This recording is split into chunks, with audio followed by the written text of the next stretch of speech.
there, everybody. Monday on Astral Oracles. Jumping straight to it, the dragon and the child.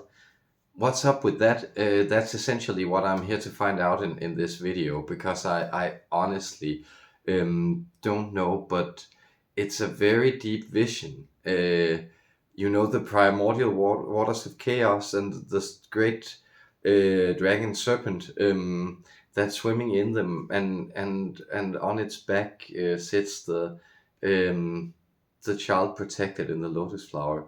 And I really felt a vision, almost like a deep, compelling, energetic reconfiguration lately, that had this awakening dragon force surrounding, circling my body, my energy body, and within that sort of seated the golden child, and the golden child, the inner child, is of course the soul, the Atman, our true selves, right?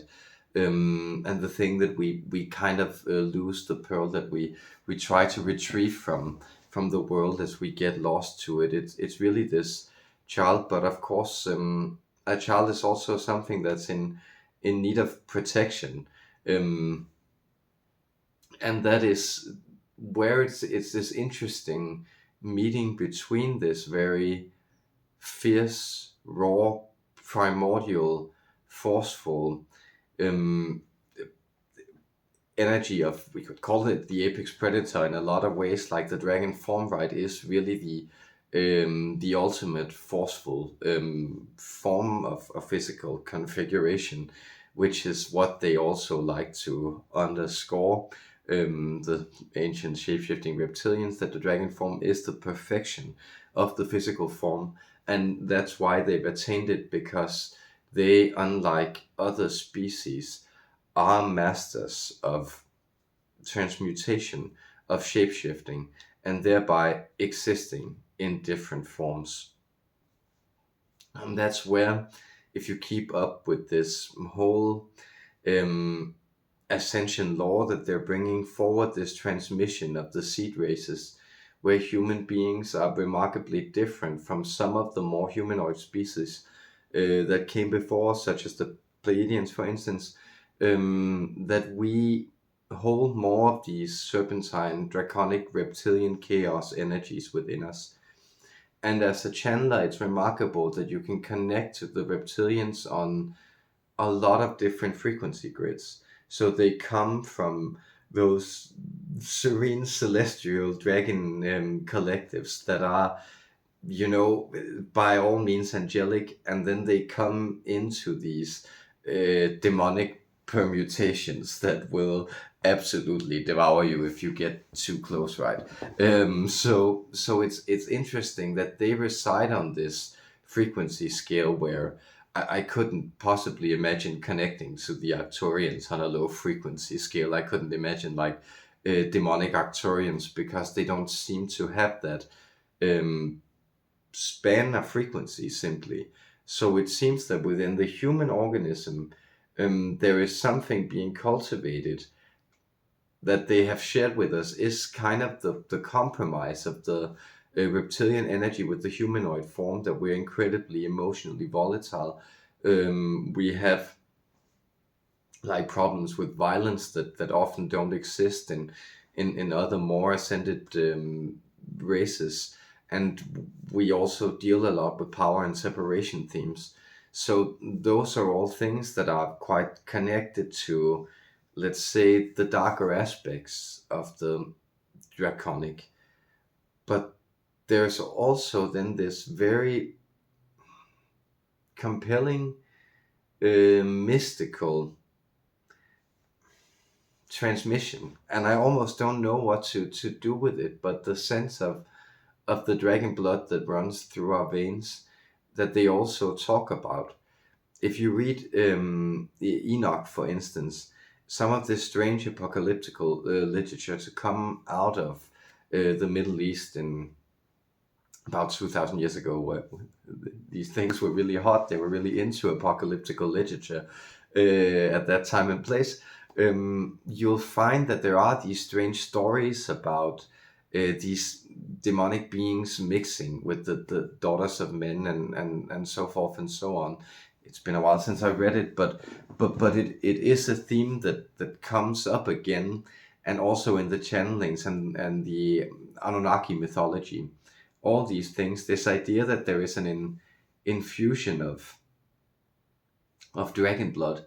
And then I had someone I know in Hawaii say to me that they were um, so she was sorry. She awoke the mo, which is the lizard, the dragon, the Hawaiian mo, but that this forceful energy seemed to kind of, like, she was affirming that had sort of come alive in me, which I could feel in strange ways. And then I've been listening to a podcast on Chinese history, where it's a very, very compelling theme that comes up, and of course is very pronounced in Chinese culture. The idea of the dragon benediction somehow, like the people who are charmed by dragons, and this theme that will come up with um, generals and other stuff with like people who turn out to, little did I know that I was actually seated with a dragon at my table, right? This idea that there is this very, very strong force behind us, alive in us, that can be activated, and that is present in the draconic.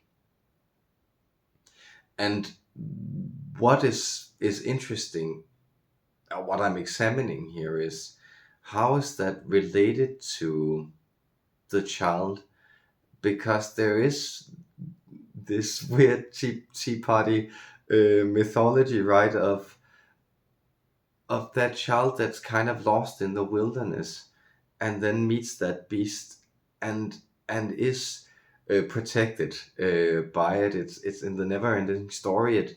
It turns up again, and relating to Hawaii, you can probably guess I was referring to my ex-girlfriend. But I had this very compelling or strange draw the very first time we met, that I sensed my inner child somehow resided there. And I couldn't really resist going down that path, even though I probably set aside a lot of say reservations that would have been the more sane of me to keep. But this sense that I would somehow retrieve this inner child from that situation. Um, and what I've kind of discovered here also, as I'm home, and I'm kind of facing the what turns out to be both the first and the final boss, right? My mother, my primordial origin there, seems to be that this dragon force is kind of activating itself to protect this integrity, this golden child that's coming forward. And of course, the dragon sits on the golden horde. And what I'm discovering is that this force has always been alive with me. So the first entity, the first video I shared back in late 2019, and the second entity I vocally channeled just for myself, was my dragon guide, Flipkraktrukrarrr, Flip for short, like this Dragonlord from the ancient Shapeshifting Reptilians. And he's always been connected to, in ineffable ways, my invisible friend I had as a child, who was called T. Nøffen, kind of a strange, I think, Danish child's take on what a Dutch name would be, but he lived in a red house in the Netherlands, so like in a red house in the lowlands, and I was actually living in a red brick house in the marshlands down south at that point. But that sense that the draconic connected to this red deep energy in the lowlands, right? The the deep chakra, the primordial sea, and it is from there it arises, and it is from there it becomes activated and protects us, and is then sanctified. I'd actually call it, by merging then with the humanoid axis. So it's a very, very beautiful process, I feel. It's a theme that I keep returning to. You'll probably recognize fragments of it in different talks I've given, but it's been so strong for me recently. This feeling of benevolent, protective, draconic energy, and really having them present as very loving, very embracing forces, and also like playfully synchronistic. So it's simply turning up in a lot of ways, the theme, and for that very reason, I wanted to share this story. I hope you took something from those fragmented anecdotes and observations. And now here, let me turn it over to my main man, Dragonlord, Flipkraktrukrarrr, who will explain a lot more about this from their perspective. So thanks for being here on this journey. And I may notice that it's I'm coming to you on March 23rd. So 23, 3, 23. So Hail Eris, again, this chaos number of strife, number 23. I feel that is I feel that's quite I feel that's quite compelling. I had some reason to explain that, but I lost it. So let me turn it over to the dragons and see if he will make some more sense of it. Much love to you out there.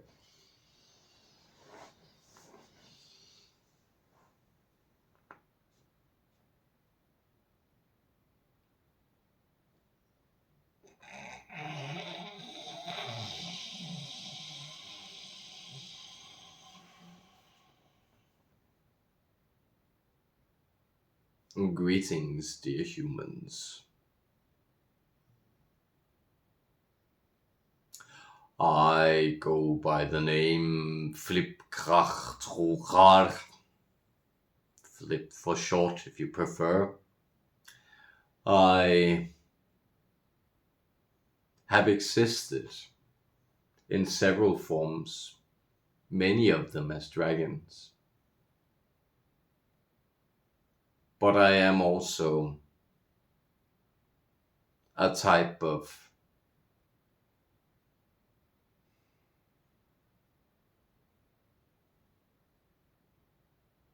shape,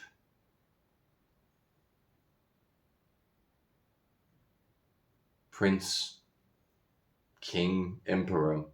I'm trying to transmit a title that is lordly enough in this lowly language to communicate the mastery I have achieved on shifting forms. And so the reason, the number, the numerology, I'm reminding our friend here that he wanted to connect to this number, 23, 23, 23, how he may want to juggle these, was that he found himself having 666 subscribers at the same time. This, again, triple number of completion. This dynamic number of the beast to be cast down. And yet, whatever you banish, it seems to only give way, doesn't it? You have understood for a very long time that the demonic has many faces. It shifts, it shapes, it eludes your inquiries and adapts to you. And therefore, the most nightmarish vision that you humans can conjure up is the idea that everything is conjured up, that you are subject to a great connivance of nature, that this is a deceit that is played out to keep you going against your will.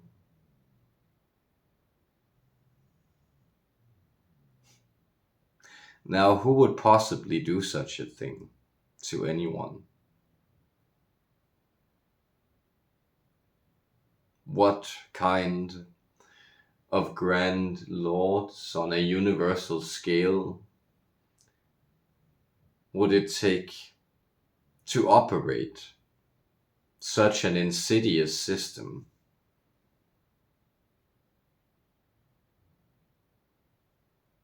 Of illusion, of deceit, and thereby of control and of power. Yes, indeed, which kind of creatures? Notice that we are in a kind of free reign universe here. The universe that we share. To us, it looks more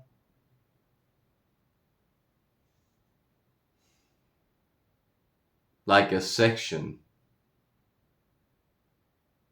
of frequency. To better understand this, think of the way we see the reality we share with you humans as the way that you experience frequency on a radio tuner. So you are well aware when you are listening to one radio station that adjacent to that there are static, and between these skips of static you will then find other more clear, separate stations at adjacent frequencies. This is much how we see it. So we are essentially navigating more along a type of multi-dimensional axis where you only occupy one cross-section. The reason we are interested then in exploring this cross-section, and the reason that those of our kind who are interested in these games of deceit that they may be running with you, and those of you who are then interested in this game of deceit yourself, all things being voluntary in this great co-creation of ours, well, the great reason is, again, the keyword of power. You are intuiting and understanding that you yourself are power sources. That is, that power cannot be directed, established, used without centers or confluences of consciousness. And this is what sentient beings are used for in the greater scheme of things. And so, just as you play around with your own little games of power, attention, recognition, validation, and desire, so we play around with these impulses and frequencies on a much grander scale, on an interspecies, interplanetary, and intergalactic scale.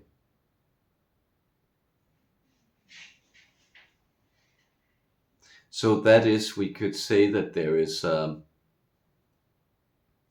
part of the energy confluence that's established between humanity and Earth that's then filtrated or filtered out into these deceitful gestations, or what is also known in one of your great spiritual systems as Maya, this interplay of illusion that keeps everything going.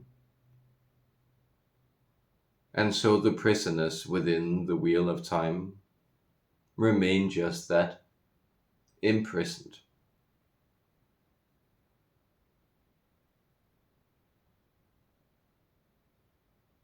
So rather than now meeting this with your moral objections,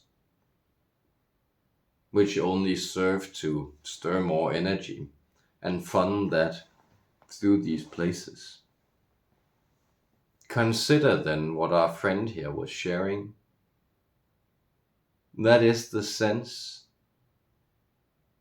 that this energy, it is actually already united and embedded within you. So there is no way you can liberate yourself from the shapeshifting. Reptilians, we ancient ones, we were there not only at your creation, but at the very conception of the greater stratagem, the outline of the lineage of the races themselves.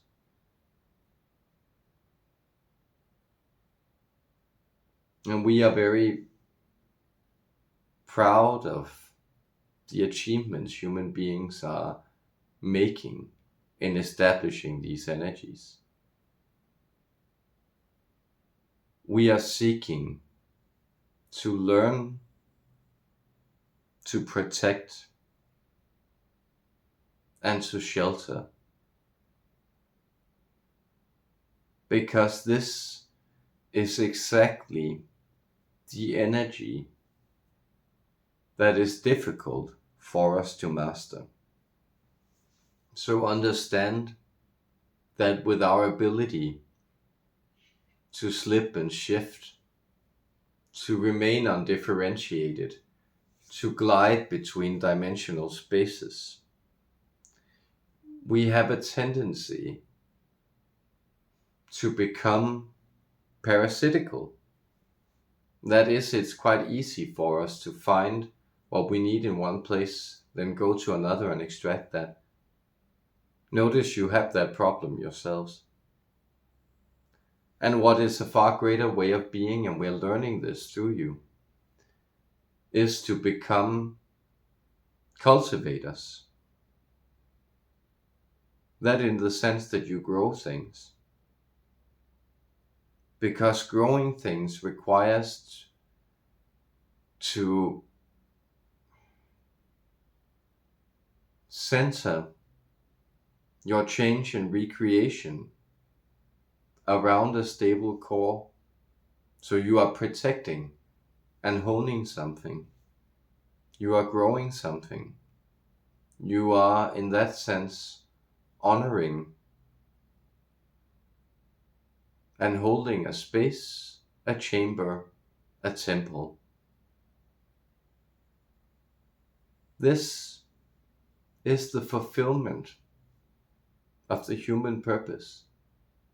And this is really where your dynamism meets your stability,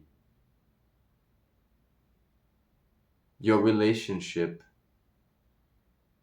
to nature as stewards of other life forms and of those tender things within yourself. And so this is the question of why are we so invested in protecting human children? Well, our lineage is ancient. We have mixed many times our blood with the sons and daughters of men. Do not trouble yourself with the details of this. Understand that we are very, very capable in seeking and setting designs when they serve us.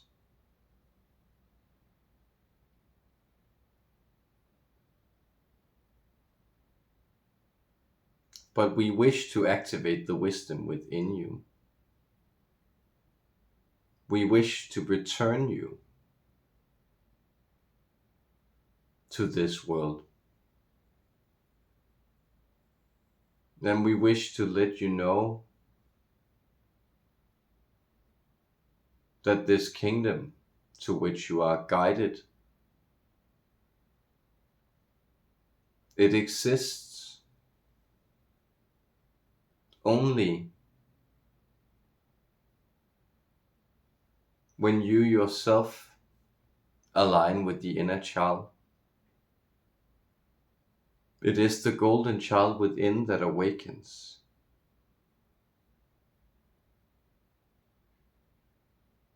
It is love that is empowered.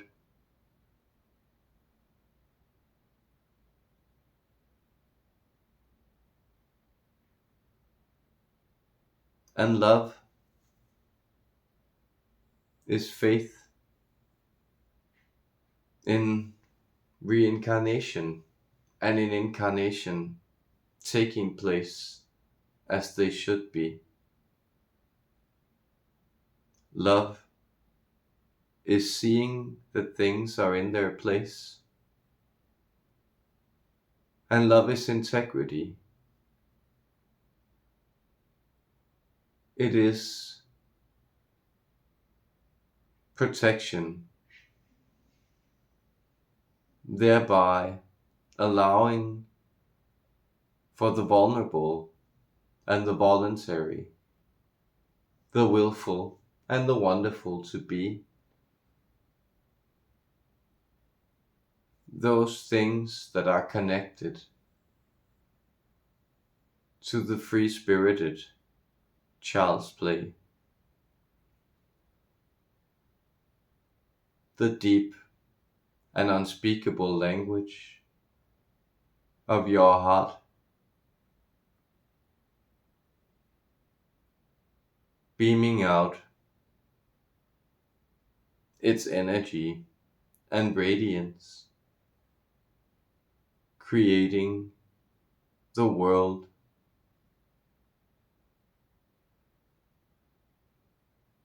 from its raw molds of chaos into shapes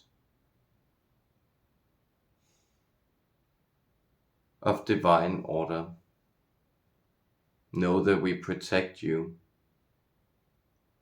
for everything you shed and for everything you take in, for every step up this vibrational correspondence.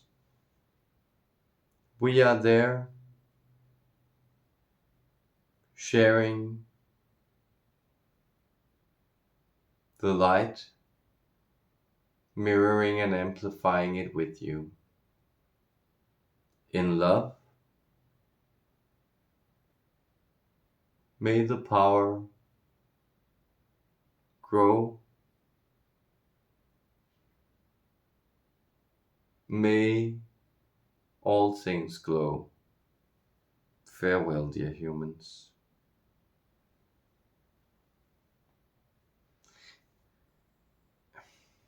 Yes.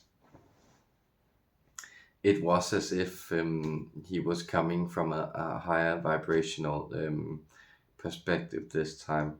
And I thought, I always think it's very interesting to to hear the reptilian perspective. I can really always feel I'm distinctly channeling when I talk to them, because their perspective is so alien from what it feels like to be a humanoid, right? So I hope that also served you somehow, and much love to you out there.